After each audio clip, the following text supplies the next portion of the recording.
सरकारने काल एक निर्णय जाहीर केलाय की पोलिसांची कंत्राटी भरती केली जाणार आहे. कसं बघता आधी नोकरी नंतर आता पोलीस. मी या ट्रिपल इंजिन खोके सरकारचा जाहीर निषेध करते की ज्या सरकारी हक्काच्या नोकऱ्या आहेत त्या कॉन्ट्रॅक्टवर जे देत आहेत याचा आम्ही पूर्ण विरोध करणार आणि होऊ देणार नाही. पहिला मुद्दा. दुसरा मुद्दा जो आणि महत्त्वाचा आहे आणि या सरकारने आणि मुख्यमंत्र्यांनी त्याचं उत्तर दिलं पाहिजे की जेव्हा ह्या सगळ्या नोकऱ्या जर सरकारी आणि पोलीसच्या नोकऱ्या या सगळ्या जर कंत्राटी होणार असतील तर आरक्षणाचं काय होणार. कारण का कॉन्ट्रॅक्टमध्ये आरक्षण राहणार नाही आणि जे कॉन्ट्रॅक्ट जातात ते सत्तेत असलेल्या भारतीय जनता पक्षाच्या आमदारांना जातात. याला सोप्या साध्या सर्वसामान्य माणसाच्या भाषेत भ्रष्टाचार म्हणतात. त्याच्यामुळे हा सगळा प्रोग्रॅम भ्रष्ट आहे, हा आरक्षणाच्या विरोधात आहे आणि ज्या नोकऱ्या परमनंट आहेत त्या ह्या कॉन्ट्रॅक्ट करण्याचं पाप हे महाराष्ट्राचं ट्रिपल इंजिन खोके सरकार करत आहे. त्याच्या विरोधात आम्ही निषेध करणार आणि वेळ पडली तर रस्त्यावर उतरून आम्ही त्याचा विरोध करणार. काल छगन भुजबळांनी TV9 वरती इंटरव्ह्यू दिलेला आहे ज्यामध्ये त्यांनी म्हटले की तुम्हाला अध्यक्ष भाजपसोबत जायचं होतं असं ठरलं होतं आणि त्यामुळेच शरद पवारांनी राजीनामा दिला होता. माननीय काल तुमच्या एका TV चॅनलवर श्री छगन भुजबळ यांनी अनेक प्रत्यारोप आणि आरोप केलेले. पहिली गोष्ट त्यांनी दोन गोष्टी आपण सगळ्यांनी ह्या गोष्टी समजून घेतल्या पाहिजेत कारण का तो इंटरव्ह्यू मी सविस्तर काल 9 वाजता एका चॅनलवर पाहिलेला आहे. पहिली गोष्ट त्यांनी कबुली केली की पहाटेचा शपथविधी आणि 2 जुलैचा शपथविधी हे दोन्ही शपथविधी आदरणीय पवार साहेबांना अंधारात ठेवून घेतलेले निर्णय आहेत असं श्री छगन भुजबळ म्हणले. ते या बाबतीत जे स्पष्टीकरण त्यांनी दिलेलं आहे की पहाटेचा शपथविधी आणि 2 जुलैचा शपथविधी ह्या दोन्ही गोष्टी आदरणीय पवार साहेबांना न सांगता केलेल्या आहेत. त्याच्यामुळे अनेक वेळा ह्याच्याबद्दल तुमच्या मनामध्ये किंवा समाजामध्ये चर्चा होते. आज या गोष्टी स्पष्ट झालेल्या आहेत जे श्री छगन भुजबळांनीच सांगितलेलं आहे की या दोन्ही गोष्टी पवार साहेबांना माहिती नव्हत्या आणि त्यांना अंधारात ते पक्षाचे राष्ट्रीय अध्यक्ष असतानाही हे दोन्हीही निर्णय त्यांना अंधारात ठेवून घेतलेले असं काल त्यांच्या इंटरव्ह्यूमध्ये सांगितलं. हा पहिला मुद्दा. दुसरा मुद्दा की आदरणीय पवार साहेबांची विचारधारा त्या त्या सगळ्या इंटरव्ह्यूमध्ये ते सारखं म्हणत होते की अनेक वेळा आम्ही विनंती केली, चर्चा झाली पण निर्णयावर कधीच आम्ही आलो नाही. किंतु परंतु याचा अर्थ हेच होतो याच्यातून की आदरणीय पवार साहेबांनी नेहमी त्यांच्या विचारधारेला कधीही सोडलं नाही आणि त्याच्याबद्दल ते कन्सिस्टंट राहिले की मी काँग्रेसचा विचार सोडणार नाही. हे त्या इंटरव्ह्यूतून होतं. तिसरी गोष्ट महत्त्वाची होती की त्यांनी आणखीन एक गोष्ट सांगितली की भारतीय जनता पक्षाची चर्चा झाली. आता मला भारतीय जनता पक्षाला एक प्रश्न विचारायचा आहे की एकीकडे तुम्ही NCPला नॅचरली करप्ट पार्टी म्हणत होता 2014, 17, 19, 21, 22, 23 पर्यंत. एकीकडे श्री भुजबळ म्हणतात की बॅक चॅनलवर सातत्याने राष्ट्रवादी काँग्रेस पक्षाची आणि भारतीय जनता पक्षाची चर्चा चालली होती. तर एकीकडे ना खाऊंगा ना खाने दूं म्हणणारा भारतीय जनता पक्ष राष्ट्रवादी काँग्रेस पक्षाला नॅचरली करप्ट पार्टी म्हणत होता. तर मग जर आम्ही करप्ट होतो तर मग भारतीय जनता पक्ष ही नेगोसिएशनला बसलीच कशी आमच्याबरोबर. तर मग इधर भारतीय जनता पक्ष सातत्याने खोटे आमच्यावर आरोप केले. जर आरोप खोटे होते तर भारतीय जनता पक्षाने राष्ट्रवादी काँग्रेस पक्षाची माफी मागितली पाहिजे की आम्ही सगळे जे आरोप केले हे खोटे होते आणि जर ते करप्शन त्यांना मान्य असेल तर म्हणा की आम्हाला सब खाएंगे और सबको खाने देंगे ही आमची नीती आहे. ही नीती भारतीय जनता पक्षाने स्पष्ट केली. एकीकडे आम्हाला म्हणायचं आम्ही करप्ट आहोत आणि दुसरीकडे बॅक चॅनल नेगोसिएशन करायचं. हा दुतोंडीपणा नाही झाला भारतीय जनता पक्षाचा. याचं स्पष्टीकरण भारतीय जनता पक्षाने दिलं पाहिजे. त्याच्यानंतर आणि एक त्यांनी गोष्ट सांगितली ज्याचा उल्लेख तुम्ही केला, राजीनामा. आदरणीय पवार साहेबांनी राजीनामा जो दिला तो त्यांना द्यायचाच नव्हता. पण ह्या सगळ्यांचा जो आग्रह होता बीजेपी, तेव्हा आदरणीय पवारसाहेब दुखावले गेले आणि त्यांनी तो राजीनामा दिला. त्यांना अजिबात इच्छा नव्हती. नंतरचं सगळं तुम्हाला ते नाट्य वाचत असेल, आमच्यासाठी ते वास्तव होतं. आणि त्यानंतर महाराष्ट्राची जनता, महाराष्ट्राचा मीडिया असेल, राष्ट्रवादी काँग्रेस पक्ष कार्यकर्ते सहकारी असेल, त्यांनी आदरणीय पवारसाहेबांना विनंती केली आणि सांगितलं तुम्हालाच ही जबाबदारी घ्यावी लागेल. आणि त्यातून आणखीन एक मुद्दा स्पष्ट झाला. तिथेच त्याच व्यासपीठावर श्री छगन भुजबळ असं म्हणाले की कमिटी काही चालणार नाही, तुम्हालाच ही जबाबदारी घ्यावी लागेल. त्यांनीच आदरणीय पवारसाहेबांना आग्रह केला की तुम्हीच अध्यक्ष राहायला पाहिजे. आता ह्याच्यात आणखीन एक कॉन्ट्रडिक्शन येतं.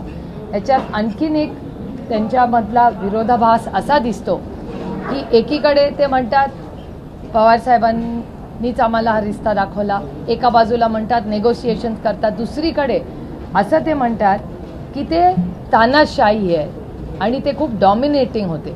आता मला विचार सांगा, यांचं कॉन्ट्रडिक्शन बघा कसं आहे यांच्या सगळ्या या इंटरव्ह्यूमध्ये आणि त्यांच्या विचारधारेमध्ये. कॉन्ट्रडिक्शन असं आहे की आदरणीय पवारसाहेबांनी त्यांनी कमिटी केली होती, तेव्हा कमिटीने निर्णय घ्यावा की पुढचा अध्यक्ष कोण व्हावा. जर तो माणूस तानाशाही असता तर त्यांनी कमिटी केली असती का? त्यांनी डायरेक्ट आदेश दिला असता की ही व्यक्ती होणार.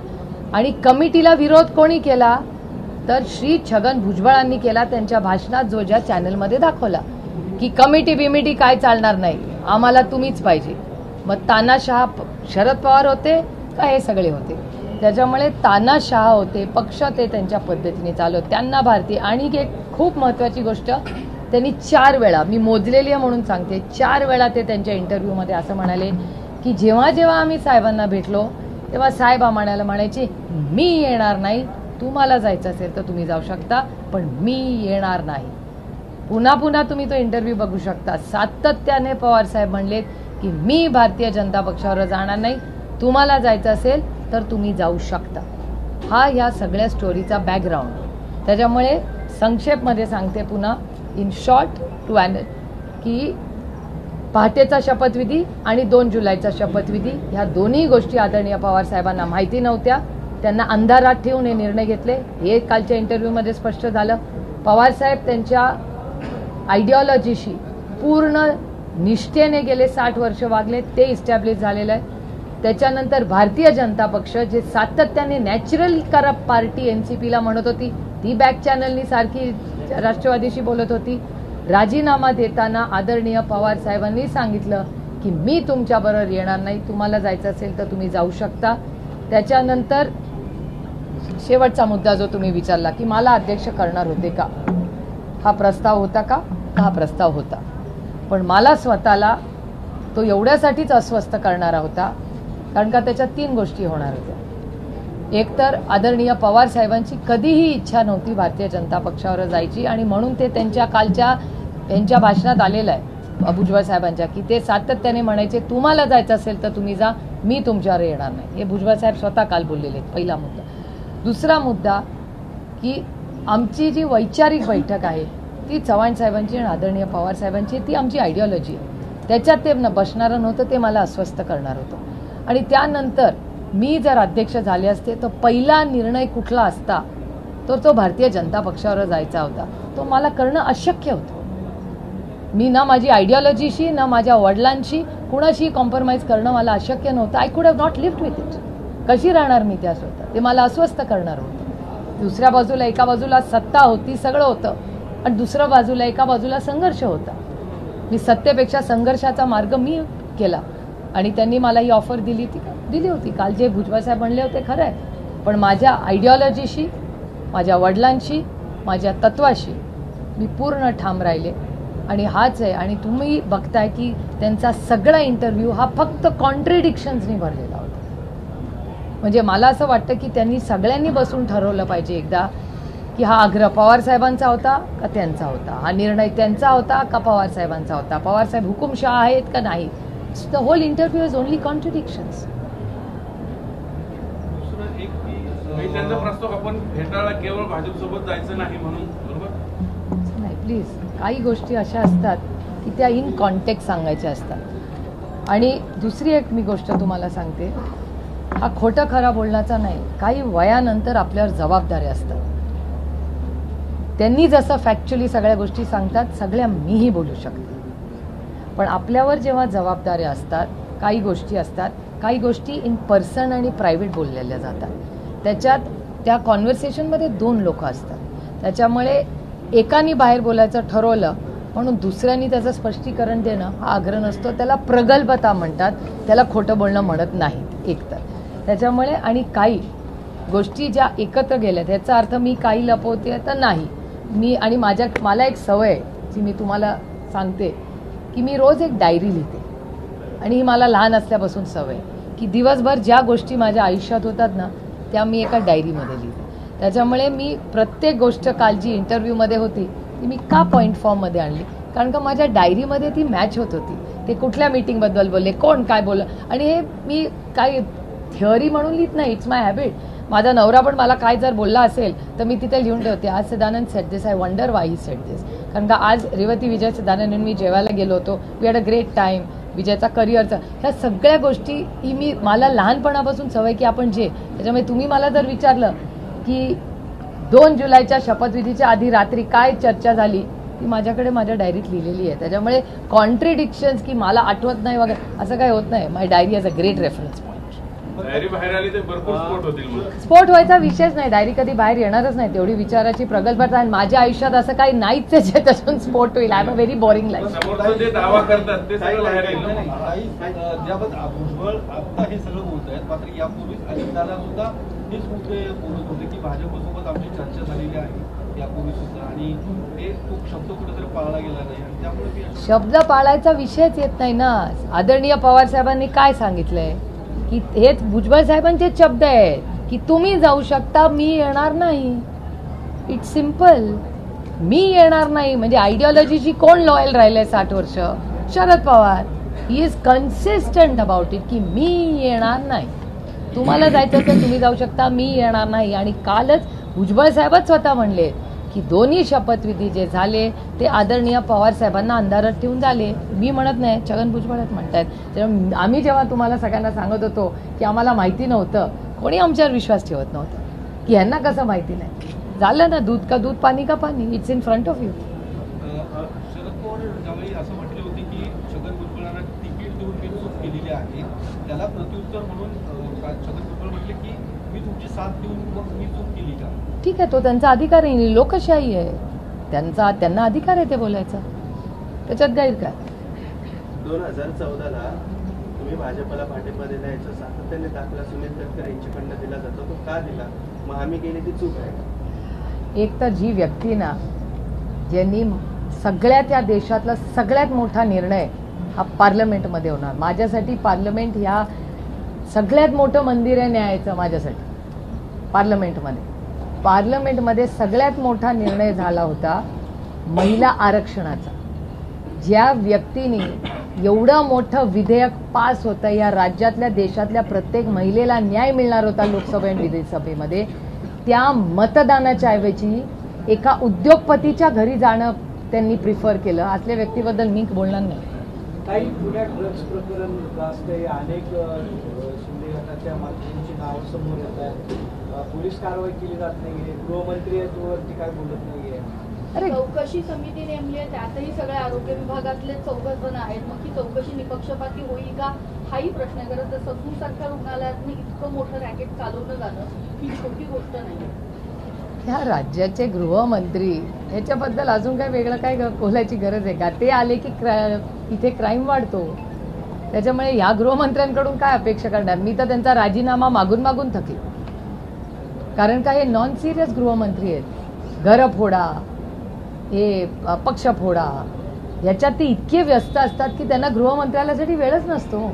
कधी चालवणार मंत्रालय? 6 मंत्रालयात वाटतं त्यांच्याकडे. किती काम आहेत त्यांच्याकडे, पण बाकीचे नको ते कामं करण्यात इतके व्यस्त आहेत की त्यांना महाराष्ट्राची सेवा करण्यासाठी वेळच नाही काम करायला. आणि he is a complete failure. गृह मंत्रालय, जालन्याला झालेली घटना, अमानुषपणे त्यांनी ज्या पद्धतीने महिलांना आणि मुलांना मारलं, ती काय चांगली घटना होती? 19,000 मुली मिसिंग आहेत महाराष्ट्रात पहिल्या 4 महिन्यामध्ये. त्यानंतर ससूनची घटना, ड्रग्सची घटना. कोण आहे जबाबदार याला? हे ट्रिपल इंजिन खोके सरकार आहे त्याला. आणि गृहमंत्रालय बक स्टॉप देअर. काल हेरम कुलकर्णींवर जो हल्ला झाला, कोण आहे त्यांना जबाबदार? त्याचा फॉलोअप तरी घेतला का गृहमंत्र्यांनी? मुख्यमंत्र्यांनी हेरम कुलकर्णींना फोन केला, गृहमंत्र्यांनी केला? रॉड घातला त्या हेरम कुलकर्णीच्या डोक्यामध्ये नाशिकला, आपलं नगरला, आणि दुपारी उन्हामध्ये. म्हणजे असं काही नाही की अंधार नाही आहे, लाईट नाही, सगळी कॅमेरामध्ये तुमच्याच चॅनलवर दाखवलं ना कसा हल्ला केला. मग हेरम कुलकर्णी जो माणूस दारूच्या विरोधात लढतो, शिक्षणासाठी लढतो, गुटख्याच्या विरोधात लढतो, त्याच्यावर अटॅक होणार आहे महाराष्ट्रामध्ये? हा छत्रपतींचा आणि शाहू फुले आंबेडकरांचा महाराष्ट्र आहे यांचा. त्यांना अधिकारच नाही त्यांचं नाव घ्यायचा. गौप्यस्फोट केला आहे आमदार संजय गायकवाडांनी की मुख्यमंत्र्यांच्या निवडणुकीचा होता. लेट्स गेट सिरियस यार, थोडंसं आपण सिरियस पॉलिसी वगैरे करूया. नाही, उघड आहे ही सगळी मंडळी विचाराशी प्रतारणा करून तिकडे गेलेली आहेत केवळ सत्तेसाठी, स्वतःचं हे वाचवण्यासाठी. मग यांना जनतेने का स्वीकारावं? आता निर्णय 2024 मध्येच होईल ना. काही मुख्यमंत्री एकनाथ शिंदेनी त्यांच्या मंत्र्यांना आता सगळ्या सूचना दिल्यात की दावोस शिवाय आणि दावोसचा दौरा असेल तरच जायचं, नाहीतर कुठल्याही परदेश दौऱ्यावर जायचं नाहीये. उशिरा आलेलं शहाणपण. नाही, दावोसमध्ये काय आहे यांच्यासाठी? म्हणजे दावोसच का आणि बाकी का काय नाही? वर्ल्ड इकॉनॉमिक फोरममध्ये यांचा काय अजेंडा आहे तो पण त्यांनी सांगावा. काहीतरी अजेंडा असेल तरच दावोसला जावं. आणि दावोसची मीटिंग फेब्रुवारीमध्ये असते, आत्तापासून काय? आणि अजेंडा तर येऊ दे दावोसचा, कोणाला भेटणार आहेत, काय भेटणार आहे ते मला कळलं पाहिजे ना. आता बर्फात खेळायला जायला नाही चले. आता मराठा मोर्चा मुंबईत मराठा महोत्सव सुरू आहे आंदोलनासंदर्भात. जरांगे पाटलांना अडवलंय तो. जरांगे पाटलांचा अल्टिमेटम पण 14 तारखेला संपतोय. सरकारने फक्त हे आश्वासन दिलं. मराठा, धनगर, लिंगायत आणि मुस्लिम या चारही समाजाच्या अनेक वर्षाच्या मागण्या आहेत. भारतीय जनता पक्षाने शब्द दिला होता की पहिल्या कॅबिनेटमध्ये आम्ही धनगर समाजाला आरक्षण देऊ. ह्या गोष्टीला 9.5 वर्ष झालेली आणि आरक्षणाबद्दल महाराष्ट्रात एक मत आणि दिल्लीत एक मत, हे ऑन रेकॉर्ड भारतीय जनता पक्षाचा प्रोग्राम आहे. त्याच्यामुळे जुमलेबाज हे सरकार आहे, काही त्यांना करायचं नाही आहे. धनगर समाजाला इथे म्हणतात आरक्षण देणार, दिल्लीत त्यांचेच खासदार म्हणतात आम्ही देणार नाही. मराठा समाजाला महाराष्ट्रात म्हणतात देणार, दिल्लीला केस व्यवस्थित लढत नाही. लिंगायत समाजाचा निर्णय झालेला नाही, मुस्लिम समाजाला त्यांनी न्याय दिलेला नाही. त्यामुळे या जुमला पार्टीकडून तुम्ही काय अपेक्षा करता? शेतकऱ्यांच्या आग्रहाखातर फुरसुंगी उघडी देवाची 2 गावं वेगळी नगरपंचायतचा हट्टाग्रह चालू आहे. हायकोर्टाने त्याला थांबवलंय सगळं. तरी आज मुंबईत पुन्हा सीएम बैठक घेत आहेत. इथले मंत्री कोणी नाहीत, पालकमंत्री नाहीत, चंद्रकांत दादाही नाही. चाललंय नाही, या सरकारमध्ये कोण कोणाशी बोलतं, भेटतात नाही भेटतात, कॅब असं म्हणतात बाबा, मला खरं खोटं माहिती नाही. कॅबिनेट 11 वाजता असते तर ती 12 वाजता सुरू होते, 12 वाजता सुरू झाली तर मुद्द्यावर यायला 1 वाजतात, असं आतले लोक म्हणतात. मला नाही माहिती, जी साधारण चर्चा ऐकूला येते ते. त्याच्यामुळे आणि अजेंडा काय? गेल्या 1.25 वर्ष यांचं ट्रिपल इंजिन सरकार, एक खोकेवाला सरकार चालू आहे. काय झालं त्यांनी 1.5 वर्षात केलंय काय महाराष्ट्रामध्ये? कुठले 5 बिग तिकीट्स त्यांनी सांगावे आपल्याला? नांदेडची हत्या झाली, हे त्यांचं कर्तृत्व. 2 गावाची तुमची काय भूमिका आहे? मग नाही, आमची भूमिका आहे की ती गावं कॉर्पोरेशनमध्येच असली पाहिजेत. तिथले स्थानिक आमदार, तिथले सगळे रहिवासी आणि तिथली जी लोकल लीडरशिप आणि आमदार, ह्या सगळ्यांनी मिळून तो अतिशय चांगला निर्णय कॉर्पोरेशनमध्ये, तो निधी जास्ती आला असता. पण हा नक्की ठेवायचं आहे नाही ठेवायचं इतकं कन्फ्युजिंग आहे. परस्पर मीटिंग घेतात ना, आमदारांना आम्हाला कुणालाच काही इन्फॉर्म. आमचं म्हणणं आहे की तुम्ही मायबाप सरकार आहात, पण आम्हाला सांगा तरी, आम्ही लोकप्रतिनिधी आहोत तिथलं, आमच्या सूचना तर द्या. ही दडपशाही नाही तर काय चाललंय महाराष्ट्रामध्ये?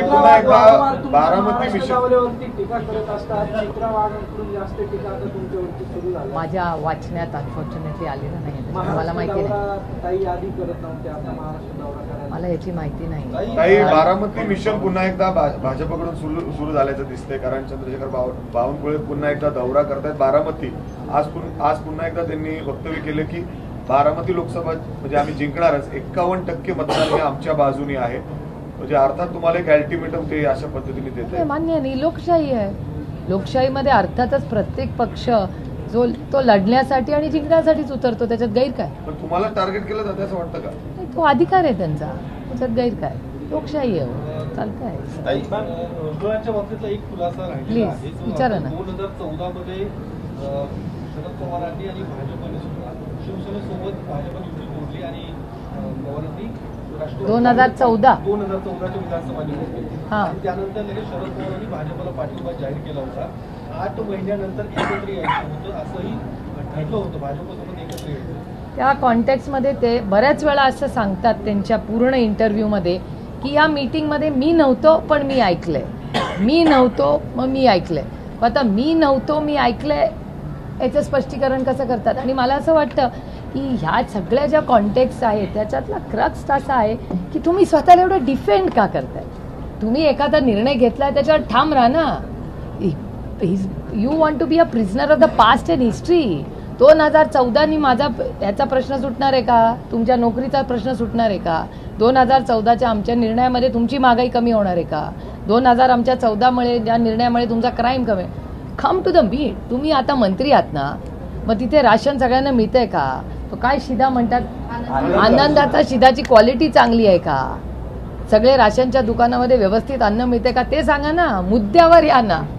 Prisoner of the history and past. आणि ठीक आहे, पास्ट जर बसायचं असेल आणि तारखात काढायची असेल तर त्यांना जिथे असेल तिथे मला भेटायची तयारी आहे. आणि माझी काळजी डायरिया एवढ्या घेऊन येईन मी 14 बसून. माझ्याकडे लिहिलेलं आहे सगळं. आणि माझ्या गोष्टी ज्या IQ आहे त्याच्यावर मी भरोसा ठेवत नाही.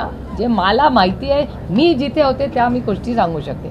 IQ इतके हलकेकांची मी नाही की कोणी काय सांगितलं आणि विश्वास ठेवत. काय असं ते म्हणतायत. मला I have no access to that information. आणि मला एक करा म्हणजे काय, पवारसाहेब सगळे पक्ष पवारसाहेबच चालवतात. मग भारतीय जनता पक्ष पण शरद पवार चालवतात, राष्ट्रवादी पण चालवतात, काँग्रेस पण चालवतात, सगळे पक्ष एकच चालवतात माणूस. दॅट्स रिअली कॉम्प्लिमेंटरी टू हिम. नवरात्र येते आणि बरेच जण म्हणजे मुद्द्यांवरती बोलत नाहीये. तसंच नवरात्रामध्ये जर राजगरबा खेळला जातो तर भाजपचे एक आमदार आहेत ते असं म्हणाले की मुंबईमध्ये जर गरबा खेळायचा असेल तर त्याचं आधार कार्ड तपासा, मुसलमान मुलांना त्या राजगरबामध्ये एंट्री देणार नाही. तर या गोष्टी सुद्धा वाढल्या जातात की त्याचे इश्यूज केले जातात आणि त्याच्यावरून वाद निर्माण केला जातो. नाही, हे सगळं पाप हे या ट्रिपल इंजिन खोके सरकारचं आहे. त्यांना एकतर ही पोलीस स्टेट आहे का, is it a police state. गृह मंत्रालय हेच म्हणतात ना, ससून आणि ड्रग्जमध्ये त्यांना वेळ नाही, पण हे आधार कार्ड चेक करणं आहे. कारण का त्यांना पोलीस स्टेट करायचे. कोण कुठे जातं, काय करतं, काय खातं, काय पितं, कुठे, हे नको त्यांचं त्यांना माहिती पाहिजे. पण त्यांना ससूनमध्ये जे ड्रग्सचं होत आहे त्याच्यात त्यांना इंटरेस्ट नाही आहे. त्यांना मेन क्राईममध्ये मुली पळवल्या जातात त्याच्यात त्यांना इंटरेस्ट नाही आहे. अमानुषपणे जालन्याला जी घटना झाली, लोकांची डोकी फोडली, त्याच्यात त्यांना इंटरेस्ट नाही आहे. ड्रग्जमध्ये नाही आहे. जे लोक जेलमध्ये ते सुसाट फिरत आहेत सगळीकडे त्याच्यात त्यांना इंटरेस्ट नाही. पण आधार कार्ड चेक करण्यात त्यांना इंटरेस्ट. आणि संविधान डझंट अलाउ दिस आहे. संविधानाच्या चौकटीच्या बाहेर येते जे करतात. एक मिनिट 5 राज्यांच्या निवडणुका जाहीर झालेल्या आहेत. भाजपने मोठी ताकद लावली, कसं बघतो. लोकशाही आहे. काँग्रेस विरुद्ध भारतीय जनता पक्ष ताकदीने सगळे उतरले. त्याच्यात काय लोकशाही. BRS-ला बारामतीत उमेदवार भेटलाय. अच्छा, BRS पण बारामती. लोकशाही आहे. असं कसं, एव्हरीबडी हॅज अ राईट. लोकशाहीत सगळ्यांनी लढलं पाहिजे आणि उलट तुम्ही त्याला प्रोत्साहन केलं पाहिजे की लोकशाही आहे. अयोध्येमध्ये जसा राम मंदिराचा बँकेचा राजीनामा दिला होता संचालक मंडळाचा, 35 वर्षांपासून ते तिथं होते आणि आता अशा चर्चा सुरू आहेत की पार्थ पवार यांचं राजकीय पुनर्रचना करण्यासाठी पवार यांचा राजीनामा दिला, तिथं पार्थ पवारांना संधी दिली जाऊ शकते. I have no knowledge. मला नाही माहिती. ताई, अयोध्येमध्ये राम मंदिराचा मुद्दा भाजपनं लावून धरला. आता मशीद देखील बांधली जाणार आहे. मुंबईतून आज पहिली वीट अयोध्येला पाठवली जाणार आहे. नाही, हे बघा, परत महागाई, बेरोजगारी, भ्रष्टाचार या सगळ्यापासून डिफ्लेक्शन. आणि मी भ्रष्टाचार का म्हणते, कारण का भारतीय जनता पार्टीचं आता आत्या म्हणून नामकरण आपल्याला करावं लागणार आहे मला. कारण का उद्धवजी त्यांना भ्रष्ट जनता पार्टी, मी पुढे जाऊन उद्धवजींच्या परवानगीने, म्हणजे ते मोठे भाऊ आहेत म्हणून आणि एक आत्या म्हणून त्या BJPचं नाव मी बदलणार आहे आता, की ती भ्रष्ट जनता पार्टी नाही, भ्रष्ट जुमला पार्टी म्हणजे BJP. ते भ्रष्ट आहेत का, तर आहेत. आणि याचं कारण असं, मी तुम्हाला 2 उदाहरणं देऊ शकते. त्याची 2 गोष्टी आहेत भ्रष्टाचाराच्या बाबतीत.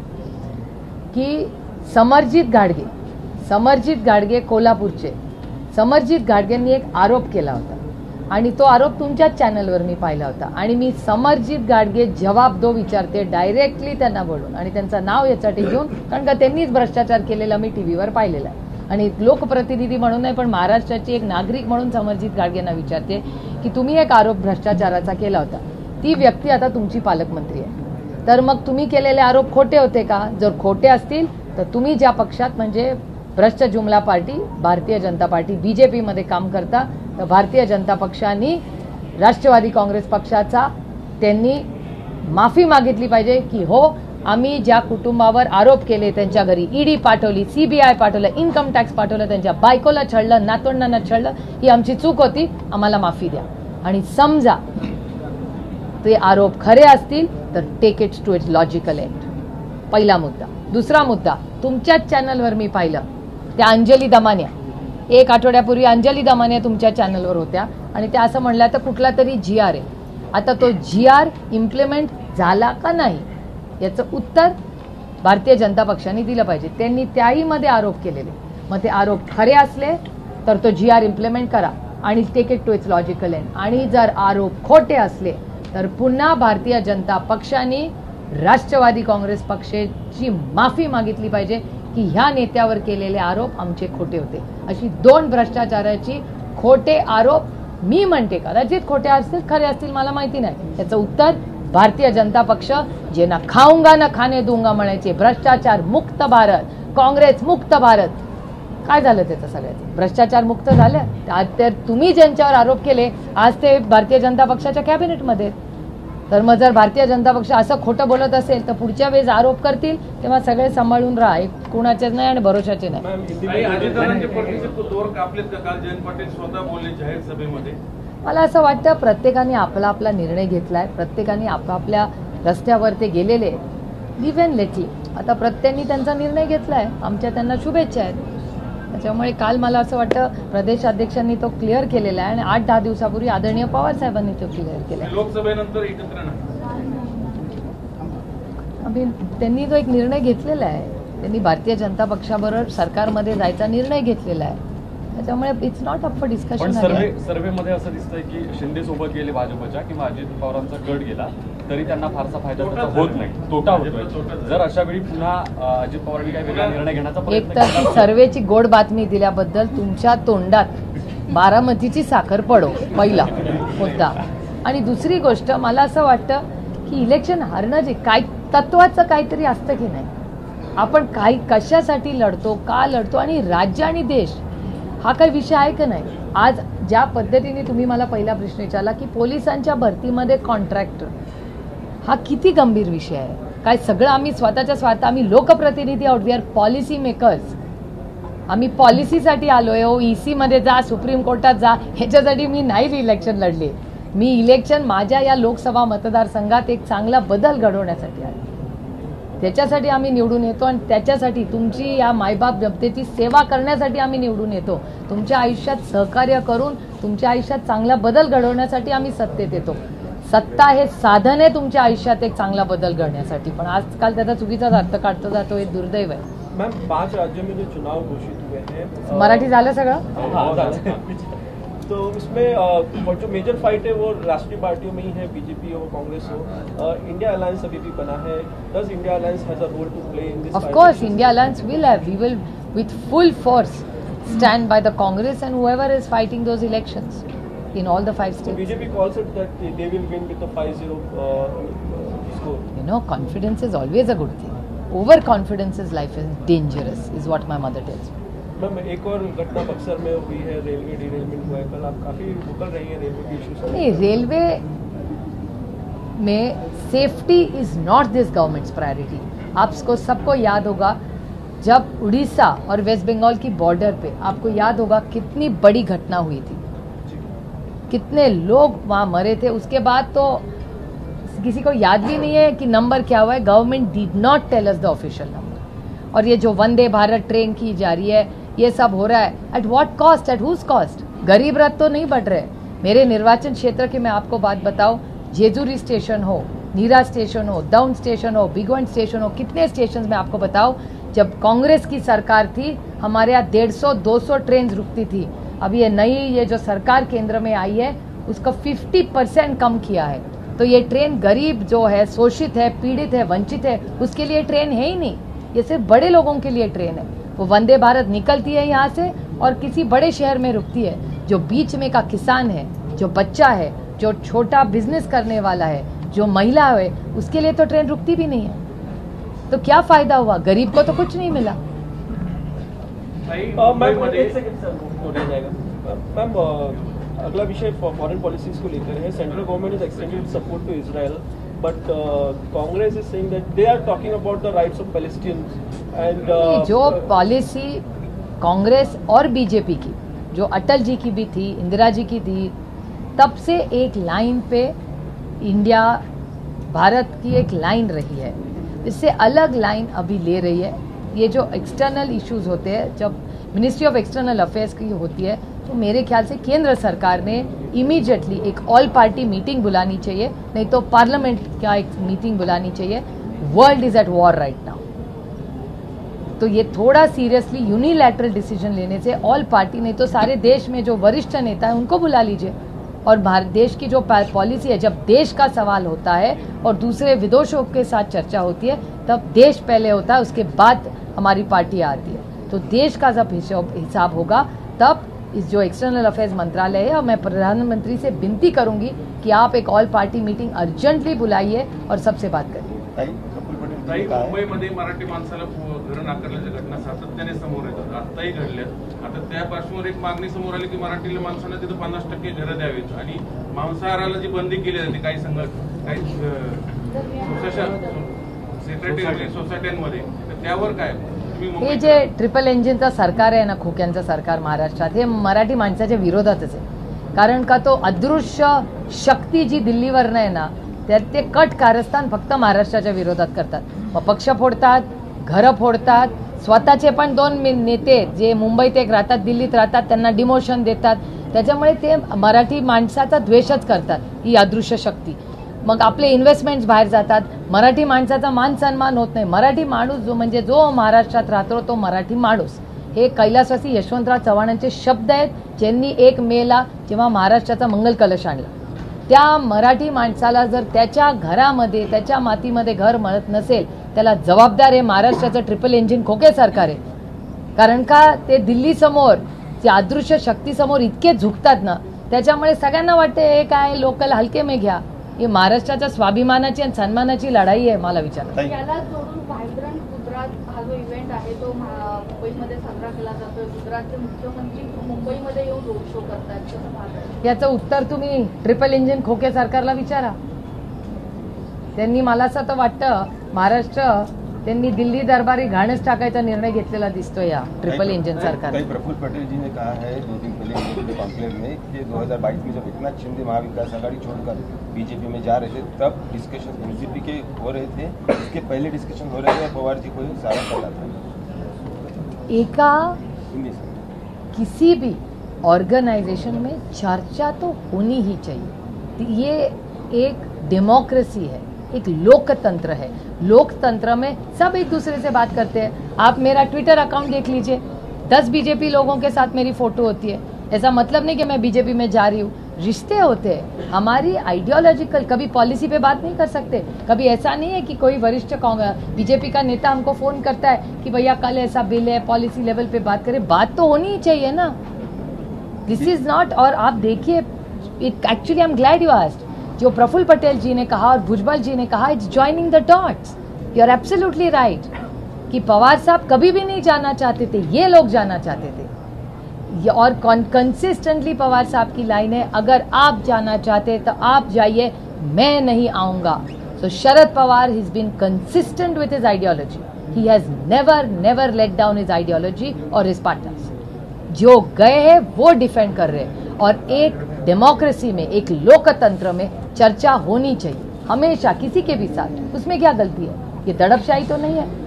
दिस इज नॉट अ डिक्टेटरशिप। हमारे लिए तो डिक्टेटरशिप नहीं है। हम सबसे बात करते हैं, सबकी राय लेते हैं। जब हमारी भी सरकार थी, तब ऐसा भी आप हिसाब करिए कि जब पवार साहब मंत्री थे केंद्र में, तो गुजरात के लिए कितना उसको हेल्प करते थे। जब नरेंद्र मोदी जी मुख्यमंत्री थे, कितनी बार वो कृषि भवन आते थे, उनका मान सम्मान करते थे। कि वो, उनकी दोस्ती सिर्फ नहीं थी, वो देश का सवाल था। वो बीजेपी और कांग्रेस का सवाल नहीं था, वो देश के किसानों का सवाल था। इसलिए ये 2 वरिष्ठ नेता मिलते थे। इसमें कौन सी राजनीति? It was most disturbing sights. I was actually scarred and traumatized. because the minute I entered the Nanded hospital, first thing did was a mother accosted me and she said, "Mera bachcha mujhe wapas chahiye. You do everything you can." And she was denied treatment because of all these movements, and she insists that there were not enough medicines. And shame on this triple engine Khoke Sarkar that they are saying they have given a clean chit to that hospital where 61 people have died. This government has blood on his hands, and not just in Nanded.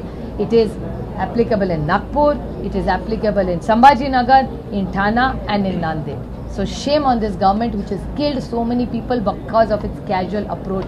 Please remember, this was the same hospitals which helped every human being who walked and saved their lives during COVID, because Rajesh Tope led from the front and Amit Deshmukh led from the front. So Amit Deshmukh and Rajesh Tope did a wonderful job together under the Mahavikas Aghadi and delivered superior results. And I'm not saying this. Even Government of India data says so. And when there is no COVID, there's a no crisis, hundreds of people die in the state. There's blood on this hand on this Shinde government. Shame on them.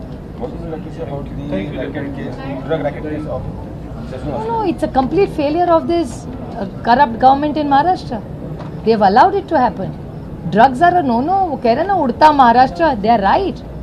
उड़ता पंजाब के बाद drugs का इतना बढ़ा हुआ है सरकार के में, तो ये तो उड़ता महाराष्ट्र करेंगे. दूसरे बच्चों का क्या सोचेंगे? अगली जो पीढ़ी आएगी वो क्या धुंध रहेगी नशे में? इसके पूरी जिम्मेदारी है खोके ट्रिपल इंजन महाराष्ट्र की सरकार की है.